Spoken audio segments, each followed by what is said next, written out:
अस्सलाम वालेकुम दोस्तों, कैसे हो? उम्मीद है कि सब ठीक होंगे, खैरियत से होंगे। और हम अल्लाह से दुआ करते हैं कि अल्लाह आपको हमेशा हंसता खेलता और खुश रखे। आज का किस्सा शुरू करते हैं और आपको ये किस्सा पूरा सुनना है, थोड़ा सा भी मिस नहीं करना है। अगर आपने इसको मिस कर दिया तो आप बहुत कुछ मिस करने वाले हो। तो किस्सा ये है कि एक अल्लाह वाले कई रास्ते से जा रहे थे, तो एक गली से उनका गुजर हुआ। उन्होंने देखा कि एक माँ अपने बच्चे को मार रही है, उसको सजा दे रही है, और मारते मारते वो इतने गुस्से में थी माँ कि उसको घर से बाहर निकाल दिया बच्चे को, और कहा कि तू चला जा यहां से, मेरी नजरों के सामने से, तूने मुझे फिर से तेरी शक्ल नहीं बताना, और जोर से दरवाजा बंद कर लिया। बच्चा कुछ देर रोता रहा, बिलबिलाता रहा, दरवाजा खटखटाता रहा, लेकिन माँ गुस्से में थी, दरवाजा नहीं खोला। बच्चा बहुत देर तक इधर देखा उधर देखा और रोता रहा, लेकिन दरवाजा तो बंद था। फिर वो बच्चा चलता हुआ एक गली के मोड़ पर गया।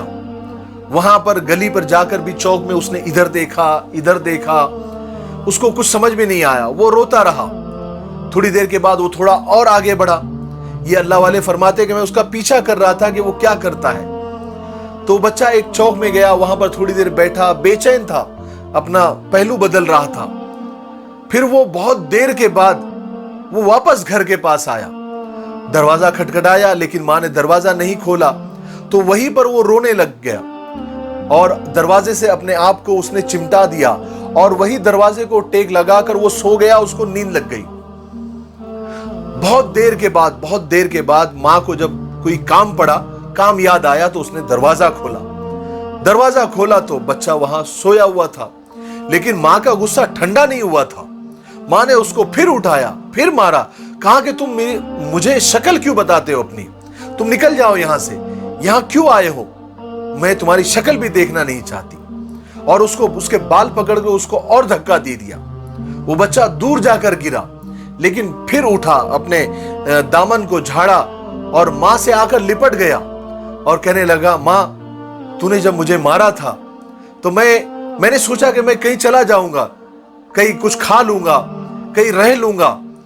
मैं गली में गया, उस चौक में गया, वहां गया, यहां गया। मैंने सोचा कि मुझे खाना तो मिल जाएगा, रहने के लिए जगह भी मिल जाएगी, लेकिन मां, तेरी जैसी मोहब्बत मुझे कहां मिलेगी? तेरे जैसा ख्याल रखने वाला मुझे कौन मिलेगा? मेरी हर छोटी छोटी बातों को, हर छोटी छोटी तमन्नाओं को, हर छोटी छोटी ख्वाहिशों को पूरा करने वाला कौन होगा? मां, मुझे माफ कर दे, मैं कभी गलती नहीं करूंगा, मैं कभी तेरा दिल नहीं दुखाऊंगा, लेकिन मां, अपने दर से, अपने दरवाजे से मुझे धक्का मत दे, क्योंकि तेरे दरवाजे के अलावा मेरा कोई दर नहीं है, और तेरे जैसा दिल मुझे कहीं नहीं मिलेगा। मां, मुझे अपने घर में ले ले, मां, मुझे अपने आगोश में ले ले, मां, मुझे अपनी गोद में ले ले, मैं तुझसे बिछड़कर कहीं का नहीं रहूंगा। यह सुनकर मां का दिल मोम हो गया और उसको अपने सीने से चिमटा लिया, उसको अपने सीने से लगा लिया और रोने लगी, कहने लगी कि बेटा, जब तुझे मालूम है कि तेरा मेरे सिवा कोई नहीं है, तो फिर तू मुझे सताता क्यों है, परेशान क्यों करता है, मेरी नाफरमानी क्यों करता है? जो मैं कहती हूं वो तू क्यों नहीं करता है? तो आइंदा से वादा कर कि जो मैं कहूंगी तू वैसा ही करेगा, तो मैं कभी तुझे अपनों से दूर नहीं करूंगा। वो जो अल्लाह वाले ये सब देख रहे थे, उनके आंखों से आंसू जारी हो गए।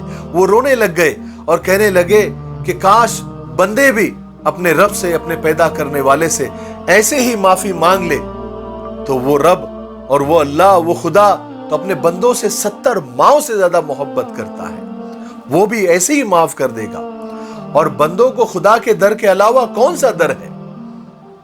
याद रखें, अल्लाह बंदों से 70 माओं से ज्यादा मोहब्बत करता है। हमारी सिर्फ हाथ उठाने की देर है, गिड़गिड़ाने की, बिलबिलाने की देर है। खुदा हमें माफ कर देगा।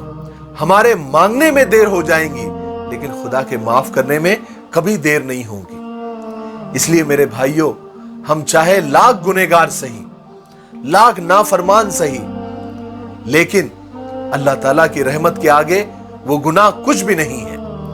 बस एक सच्चे दिल से एक आंसू बहाने की देर है, तौबा करने की देर है, रहमत खुदावंदी जोश में आएगी और हमें अपने गोद में ले लेंगी, अपने आगोश में ले लेंगी। ठीक है, मुझे उम्मीद है कि आपको ये किस्सा समझ में आ गया होगा।